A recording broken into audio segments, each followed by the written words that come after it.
Yo, what's going on, guys? Welcome back to a brand new video. Thank you guys so much for tuning in. I really do appreciate it. If you absolutely love the New York Knicks like I do, make sure you click that red subscribe button down below and you light up that post notification bell so you do not miss any future New York Knicks content. I'm an absolute nerd when it comes to New York Knicks and the NBA in general, and we got some New York Knicks news. I apologize, this is coming very late, but the New York Knicks news is that now former general manager of the New York Knicks, Scott Perry, and the New York Knicks organization they've agreed to part ways. Scott Perry's been a part of the New York Knicks organization since July of 2017, right after the firing, or 1 month after the firing of Phil Jackson. As of June of 2017, we went on to select Frank Ntilikina, so Scott Perry was not a part of that draft selection of a Frank Ntilikina when it came to that 8th overall pick and taking Damian Dotson in the second round. And we could talk about Ojen Horemaz as well, but obviously did not go on to play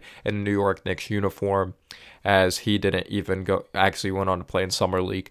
That's it. And then he went on to play overseas for the rest of his career. So I'm going to be breaking down who should the New York Knicks hire, and obviously, as well, what did Scott Perry do when he was here? And do we hire someone within the organization? Do we hire someone outside of the organization when it comes to the New York Knicks filling in that brand new general manager spot to put alongside the president of basketball operations, Leon Rose? We got a great scout of Walt Perrin as well. So there's a lot that needs to be put in the context when there is draft selections being made, these offseason moves being made, such as free agency, because it's not just the general manager.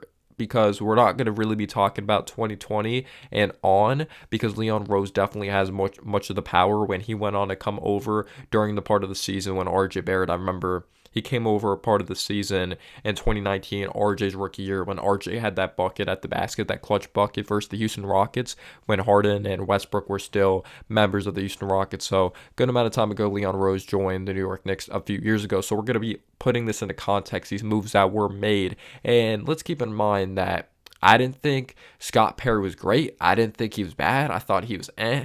Like, to be completely honest, he didn't completely hurt the franchise, but he didn't take the franchise to a whole other level, if you know what I mean, because he took over a mess of a situation. Because when you take a look at the 2017 offseason, we draft Frank Ntilikina. Frank Ntilikina obviously did not work out. And genuinely, when it came to that offseason in 2017, we signed Tim Hardaway Jr. to the $70 million contract. A lot of people said that was a Steve Mills move. But even if Steve Mills, we still hire a guy of Scott Perry, you got to be on the same page there. I wasn't the biggest fan of signing Tim Hardaway Jr. to $70 million. He was a good scorer, didn't bring a lot on the defense side of the basketball, but I didn't necessarily feel like that met his market value. I wasn't a big fan of that signing. It didn't obviously completely hurt the franchise, but we signed Michael Beasley. They drafted Frank Ntilikina, or Phil Jackson drafted Frank Ntilikina, and then the New York Knicks were like, you're out of here, because the Knicks' mindset was, let's keep Porzingis happy. We were all afraid that we're going to draft Lauri Markkanen, Porzingis was going to be traded, or the Devin Booker thing was going to go on during that time. Hindsight, obviously, we would want Devin Booker for Kristaps Porzingis, but 2017, or when you take a look at this year here, because 2017 entering 2018 season, we didn't have Melo. And Porzingis looked awesome. Porzingis looked like this tremendous player as this number one option, goes down with this ACL injury, and it's like, yikes, all right, we just weren't successful for the rest of the season. We fell off. Tim Hardaway Jr., he actually got hurt before Porzingis, and that's when I actually thought we started to fall off. So we obviously go downhill for the rest of the season. And in 2018, another offseason that wasn't really special. We were trying to save our cap space with the 2019 offseason, try to get a Kevin Durant, try to get a Kyrie Irving, and we try to revive these guys' career. Like Noah Vonleh was supposed to be good coming out of college. We obviously had Moutier on the roster. Let's see what we can get out of Moutier, someone that was a high draft pick by the Denver Nuggets. People thought he was going to be the next John Wall. We signed a Mario Hezonja, and the draft wasn't great in the first round, at least, because literally you can close your eyes and make a selection. There's no excuses. Kevin Knox was not a good pick. You had Mikal Bridges on the board, Miles Bridges on the board, Michael Porter Jr. Everyone was chanting like Michael Porter Jr. We did not go on to draft him. Kevin Knox did not work out in a New York Knicks uniform. Put it any way, but we failed him. You could also say he failed himself when it came to not having this consistent motor. He had the physical tools, but when it came to upside. But we got to give credit to the New York Knicks. We can nitpick Mitchell Robinson. I understand he has holes in his game. You want to see him develop a hook shot. But Mitchell Robinson for a second rounder was good value. You got to give credit to the New York Knicks in that department, getting Mitchell Robinson, who's our starting center, with a second round pick. And obviously, we went on to give him this contract, and he was very impactful in the first round of the playoffs. And he was one of the main reasons we moved on to the second round of the playoffs with his offensive rebounding, his rim protection, his lob threat ability, his ability to protect the rim. So that was a good pick in the second round for sure. You got to give credit to the New York Knicks. But with Porzingis hurt with his ACL injury, it's just like, all right, let's just lose on purpose. We're probably not going to do much. We just hope to see Knox develop, Frank Ntilikina. But then we got hit with a huge slap in the face during the time, or you could say a big time uppercut, sucker punch. One of the biggest moves in New York Knicks history happened. So Steve Mills and Scott Perry had a conversation with Kristaps Porzingis, the power forward at the time from Latvia, who was an all-star. But we're looking at this dude as the next face of the franchise. And Porzingis is saying he doesn't want to be here anymore. He does not like the direction of the franchise. And all of us Knicks fans were in shambles. So this was a big part of, holy shit, like, what are we going to do moving forward? So we go on to trade Kristaps Porzingis. We get a couple first-round draft picks back. Obviously, we did not end up getting one of those first-round draft picks in 2023. It was top 10 protected. But if you look at the other draft pick, we were able to do some maneuvering that we were able to trade the draft pick to the Los Angeles Clippers, and then we were able to get a Quentin Grimes back. So some people could look at that with their own point of view. Some people like Grimes, some people aren't the biggest a fan of him. And we were able to clear up cap space, though. We brought in a DeAndre Jordan, Wesley Matthews. We knew they weren't going to be there long term, but we wanted to get a contract like Tim Hardaway Jr. off the books. But we were hoping that Dennis Smith Jr. was our point guard of the future during the time. We had an opportunity to draft him back in 2017, but it simply did not work out here. There was overall no consistency. You could say the development wasn't great, but Dennis Smith Jr. didn't have a consistent jump shot, didn't have that consistent engaged motor on the defense side of the basketball. We knew he had the upside with athleticism. So the players we got back in the deal really didn't work out in a New York Knicks uniform, especially Dennis Smith Jr. But if you're looking at the full details, that cap space, I know we were trying to get a Kevin Durant or Kyrie Irving, but we did end up getting a Julius Randle during that free agency. That wasn't the Julius Randle he is now, at least when it comes to the regular season. But if it wasn't for clearing up that cap space and getting a Julius Randle, we wouldn't have been in the playoffs a couple years ago for the first time in 8 years, making the playoffs 2 out of the last 3 years. Obviously, Brunson's a big piece, RJ, etc. And everyone has their different view on that, because like, you want Randle to step up in the playoffs, but we pretty much got Randle in that deal. We got Marcus Morris during that free agency. Portis we didn't bring back. Payne eventually we brought back later. But Marcus Morris, we actually ended up flipping Marcus Morris for that Clippers first-round draft pick, and then we did some maneuvering on draft night, which ended up being a result in getting Immanuel Quickley. So Immanuel Quickley, you could say, is potentially a part of that Porzingis deal as well. So there's a lot of specifics, and way beyond, like, it's still a part of the trade, but there's tons of specific details that go into this trade when we did go on to trade away Porzingis. And Porzingis is still a good player, but it's just the injuries. He did not work out in Dallas. He didn't, because he was not able to stay out there on the floor, and it wasn't as good of a pairing as some people thought with a Luka and a Porzingis. He's balling out in Washington. I'm happy for Porzingis over there, but simply he did not want to be here, and I thought we did all right, especially because Porzingis can't stay healthy. We kind of got lucky there, but we pretty much got Randle out of it. You could say we got Quickly because we were able to free up that cap space, Marcus Morris, etc. And there's a great Twitter page that I'll actually put on the screen maybe in a few seconds, that he had this whole cycle for the Porzingis trade. Some of it won't make sense because Derrick Rose obviously isn't on the team anymore, but he did a great job. But for that trade, Scott Perry, obviously Steve Mills probably had an input on it. I would say potentially a B-. We didn't get the players we probably wanted back, like, through the actual trade, but we kind of got lucky, but I thought we did decent on it. Potentially it was a wash of a year. It frickin' sucked. We won 17 games. So we head into this 2019 offseason. Anyone could have drafted RJ. You know, Zion and Shaw were the top two guys. We fall in the lottery, and obviously Scott Perry can't control that. Steve Mills can't control that. Anyone within the organization. RJ was the right pick. Didn't do much after that. Drafted Ignas Brazdeikis, who was a good friend of RJ. Played with him when he was very younger. Played at Michigan. Obviously, RJ played at Duke, but RJ was the pick with the third pick in the draft. And what were expectations? Let's get Kevin Durant. Let's get Kyrie. We're not settling for anything less. We're not settling for Plan B of Jimmy Butler. We're not settling for Kemba Walker and Jimmy Butler as that duo. We want Kevin Durant and Kyrie, and that went downhill. Kevin Durant, Kyrie. They went over to Brooklyn.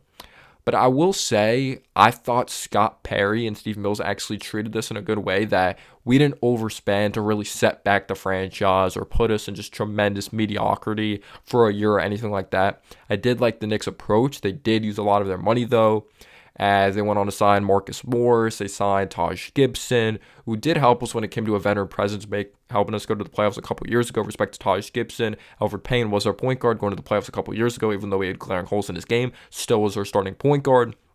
Signed Julius Randle at the time, I believe, to a $56 million contract, which is crazy compared to what he has now. And Randle wasn't that guy in his first year with the Knicks, because we could talk about David Fizdale. David Fizdale was not a good hiring by the New York Knicks. There's no structure. Obviously, he was tremendous with Tom Thibodeau's first year, but we've seen he hasn't stepped up in the playoffs. But we can't take away from the regular season success, but you want guys that step up when it matters. But you could say signing Julius Randle did bring us back to some relevancy of winning for 2 of the last 3 years. Again, he just hasn't stepped up with the bright lights, and I don't think he's a guy you're moving forward because of his IQ. I don't know if there's going to be the right trade package to move on from a Randle this offseason, though.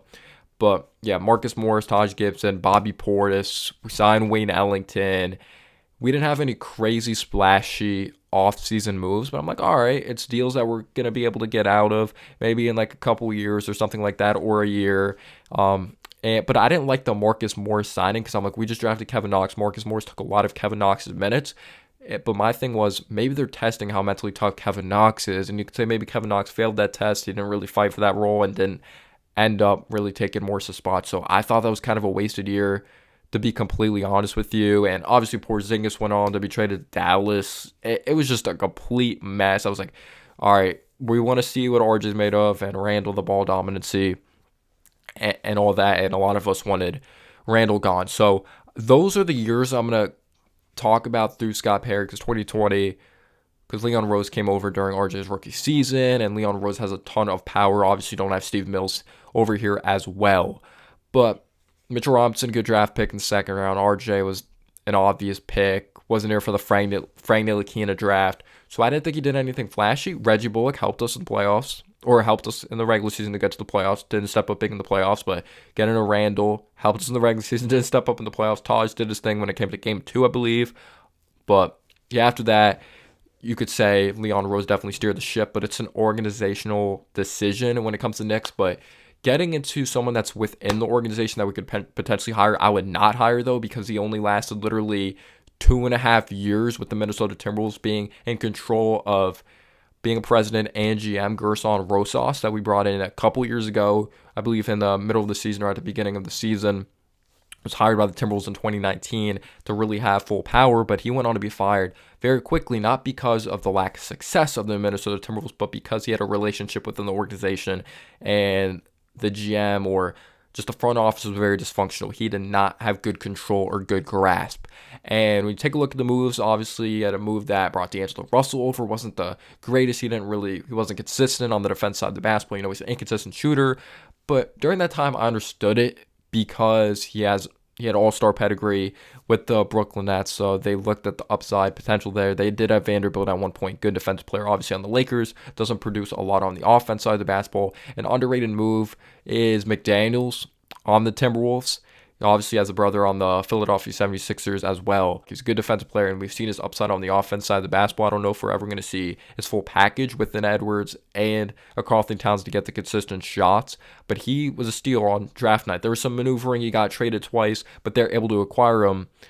They also did acquire Jalen Noel when it came to the 2019 draft. Obviously, the draft we took RJ Barrett later in the draft. So Jalen Noel's pretty lengthy, brings a little athleticism, scoring ability. We saw in the game that Randle had 57 points, that obviously Noel could score the basketball a little bit. Freaking Taurean Prince pissed me off.